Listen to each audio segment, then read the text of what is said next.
मैं खुश हूं उस बात को इसलिए सुनकर क्योंकि सरकार को भी तालिबान को टेरर ऑर्गेनाइजेशन मानना पड़ेगा।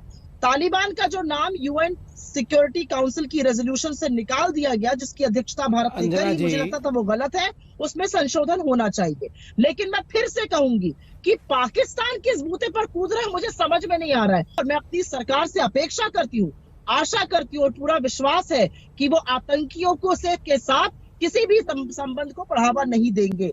अंजना जी, मुझे जरा आश्चर्य हुआ। मुझे लगा कि बहुत सारे डिबेट्स हैं, अभी 5 बजे भी डिबेट हुआ, 8 बजे भी डिबेट होगा, सैकड़ों डिबेट होते हैं। मुझे लगा था कि हमारी बहन जो कांग्रेस से आई है वो थोड़ा इंतजार कर लेती, दूसरे डिबेट में ये सवाल उठा लेती। भारतीय जनता पार्टी और भारत के सरकार को कटघरे में खड़ा करने का काम वो किसी और दूसरे डिबेट में कर लेती, क्योंकि यहाँ पाकिस्तान के 2 गेस्ट मौजूद हैं।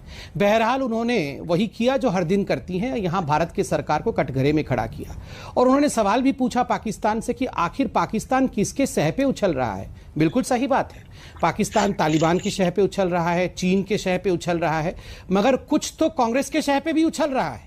ये जो गोदी मीडिया अभी कह रहे थे इनके लोग, किसने ये टर्म कॉइन किया है? आप ही लोगों ने टर्म कॉइन किया है। और देखिए, हामिद जो यहाँ पर पत्रकार आए हुए थे वो मुस्कुराते हुए गए और उनकी आवाज तो कम हो गई, मगर यही कह रहे होंगे, देख लो आपका कांग्रेस ही तो आपको टारगेट कर रहा है, जो हम कह रहे थे वही कांग्रेस कह रहा है। मुझे समझ में नहीं आता है आखिर ये कांग्रेस पार्टी सुधरेगी कब? देखिए अंजना जी, कोई डिबेट्स की कमी नहीं है।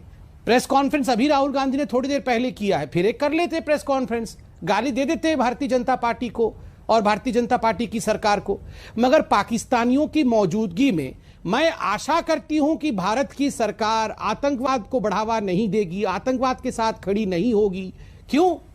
आपको विश्वास नहीं है भारत की सरकार के? आपको भारत की सरकार आप अभी मत आइए, थोड़ी देर रुकिए, फिर आ जाइएगा। मगर मुझे आश्चर्य होता है, ये सेंटेंस कहने की क्या आवश्यकता है? आपको विश्वास नहीं है क्या भारत की अपनी सरकार के ऊपर? जो आपने पाकिस्तानियों के सामने कहा कि मैं आशा करती हूं भारत की सरकार आतंकवाद के साथ कोई समझौता नहीं करेगी। हमने सर्जिकल स्ट्राइक किया, हमने एयर स्ट्राइक किया, हम आगे भी करेंगे।